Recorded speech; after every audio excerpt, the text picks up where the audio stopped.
မန္တလေးမှာဒီလိုမျိုးအုံနောက်ချင်ဆက်ကိုတပွဲတက်တက်မှာစားလို့ရတဲ့ကြေးအိုးဆိုင်လေးအသစ်ဖွင့်ထားတာကိုသိပြီးကြပြီလားအသားလုံးတွေအသားဖက်တွေကိုအပြည့်အရှံထည့်ပေးတဲ့ကြေးအိုးဆိုင်လေးတစ်ဆိုင်ကိုဒီနေ့ညီအားလုံးကိုခေါ်ရပါမယ်မန္တလေးရဲ့မိုးဥရာသီဥတုအုံမိုင်းလေးမှာအခုလက်တလောညီတို့မန္တလေးမှာအရန်ကိုနာမည်ကြီးနေတဲ့ကြေးအိုးဆိုင်လေးတစ်ဆိုင်ကိုညီရောက်နေပါတယ်ဆိုတော့ဒီနေ့အားလုံးနဲ့တူတူညီတို့ကြေးအိုးသွားစားကြရအောင်လိုက်ခဲ့ပါဦး Hello အားလုံးပဲမင်္ဂလာပါမူတီဖူတီရဲ့ညီပါဒီနေ့ကတော့ညီဒီမှာတွေ့ရတဲ့အတိုင်းပဲကြေးအိုးဆိုင်ကိုရောက်နေတာဖြစ်ပါတယ်ဒီဆိုင်လေးကတော့ညီဒီရဲ့ပိုင်း social media မှာအရန်ကိုတွေ့နေရတဲ့ House of ကြေးအိုးဆိုတဲ့မန္တလေးမှာအရန်ကိုနာမည်ကြီးနေတဲ့ကြေးအိုးဆိုင်ပေါ့နော်ဒီဆိုင်ကတကယ်တော့အရင်ကပြင်ဦးလွင်မှာစပြီးတော့အရန်ကိုနာမည်ကြီးခဲ့တဲ့ဆိုင်ပါဖွင့်တာလည်းကြာနေပြီအခုမှပဲမန္တလေးကိုရောက်လာတာဖြစ်ပါတယ်ဆိုတော့သူ့ရဲ့ကြေးအိုးအရာလေးတွေကိုစားပြရင်းနဲ့ညီအားလုံးကို sharing လုပ်ပေးရှင်လို့ပါဒီအခုမိုးရာသီလည်းရောက်လာပြီဆိုတော့ကြေးအိုးရာသီလည်းဖြစ်တဲ့အတွက်ကြေးအိုးကောင်းကောင်းကြိုက်တဲ့လူတွေကိုညီစားနေကြဆိုင်လေးကို sharing လုပ်ပေးခြင်းတဲ့အတွက်ဒီနေ့ vlog ကလေးလုပ်ပေးလိုက်တာဖြစ်ပါတယ်ဆိုတော့ညီမာထားတာတွေလည်းတော်တော်ကိုစုံနေပြီဆိုတော့ဘာဒီမာထားလဲကြည့်လိုက်ကြရအောင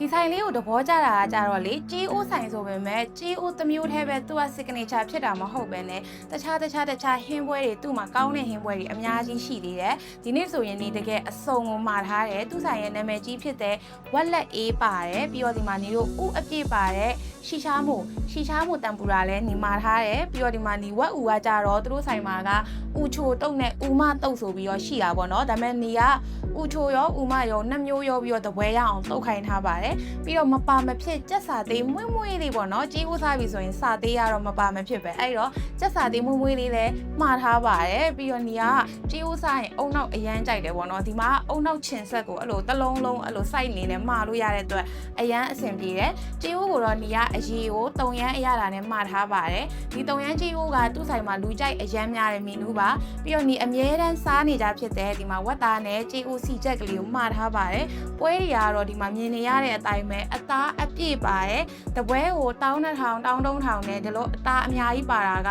သူ့အရတာနဲ့သူကတော့တော်တော်လေးကိုတန်တဲ့ဆိုင်ပါဆိုတော့ညီတို့စပြီးတော့စားလိုက်ကြရအောင်အနီတုံရမ်းကြေးဥလေးကိုစပြီးတော့စားပါမယ်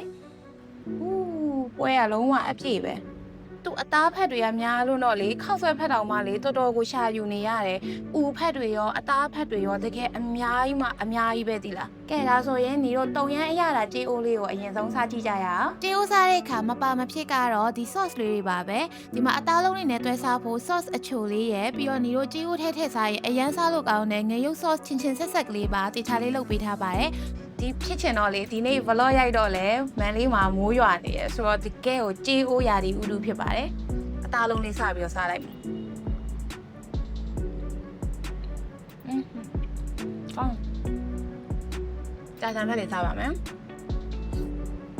ဥချိုဖက်လေးတွေနဲ့ဥမကြီးဖက်လေးအဲ့လေးကိုနေငရုတ်ဆော့စင်နဲ့တိုးပြီးတော့စားမယ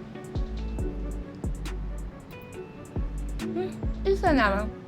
ကဲကြက်သွန်ကြော်မွေးလေးတွေနဲ့ဒီအမြဲတမ်းစားနေကြဖြစ်တဲ့ House of ကြေးအိုးရဲ့ကြေးအိုးစီချက်ပါအသားတွေကတော့မြင်တဲ့အတိုင်းပဲသူလည်းအများကြီးပဲစီချက်ကပိုပြီးတော့မှလေ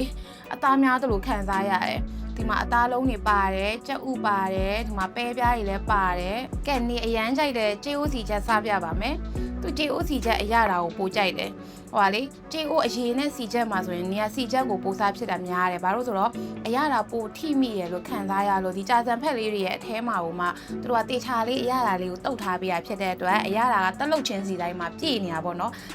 တားတွေအများကြီးပဲကဲစားကြမယ် sauce နဲ့တို့ပါမယ်ရှယ်ကောင်း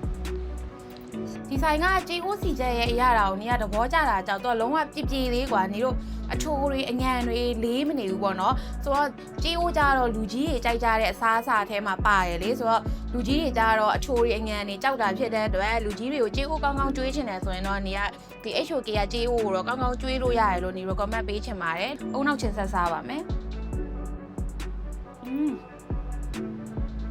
စိတ်နေပဲအရင်ကောင်းတယ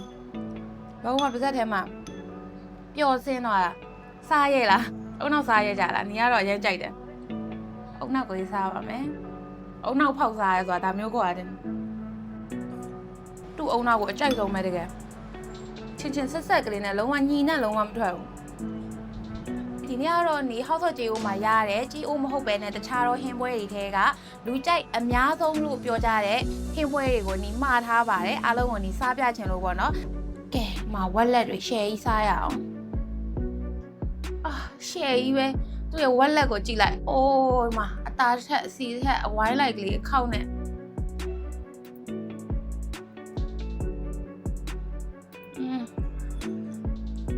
ချိုလေးနဲ့အရကောင်းလားဥချိုနဲ့ဥမလေးကိုရောပြီးတော့တုတ်ထားပေးရဖြစ်ပါတယ်ဥတုတ်လေးပေါ့နော်ဝက်ဥတုတ်ကလေးပေါ့နော်သူ့ရဲ့အတုတ်က sauce အရတာကအဓိကပဲ sauce အရတာလေးမွေ့မွေ့လေးနဲ့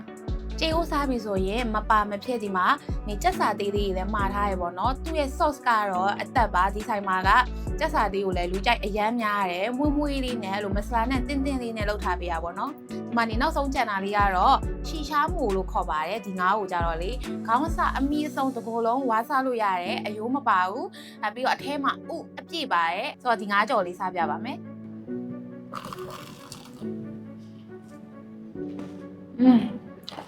အလုံးဝအပြည့်ပဲရှိချမှုက